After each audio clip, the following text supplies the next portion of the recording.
Être libéré, bien-aimé, nous avons dit libéré de la servitude. C'est être délivré d'un lieu, être racheté. Celui qui est racheté, c'est celui qui a mis hors de la servitude.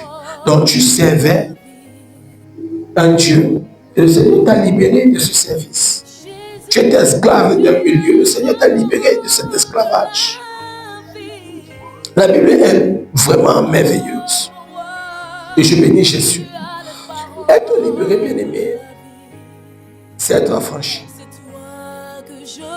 Parce que lorsque Jésus te rachète, tu deviens affranchi.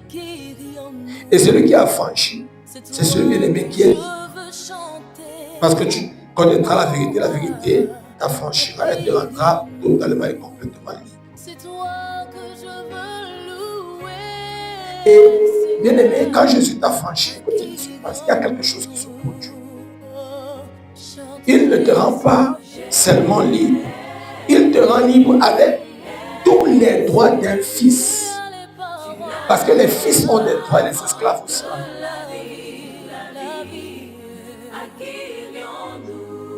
Parce que c'est ce que il faudrait que tu comprennes. Avec tous les droits d'un fils. Parce que lorsqu'il te rachète, il t'a franchi, lorsqu'il t'a franchi, il te rend droit d'un fils. Donc, il t'adopte.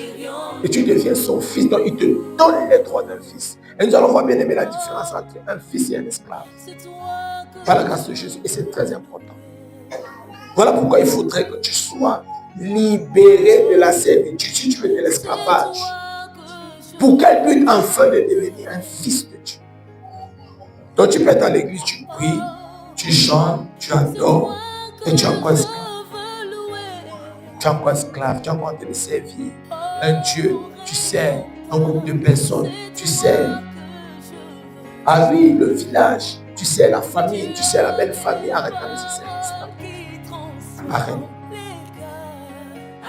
Parce qu'il y a des gens qui sont toujours là en train de vouloir prouver. Arrête de vouloir prouver ou arrête de prouver. Deviens un fils. Un fils ne prouve pas qu'il est fils. Il sait qu'il est un fils. Il n'a rien à prouver. Rien du tout. Parce que consciemment, il sait qu'il est un fils.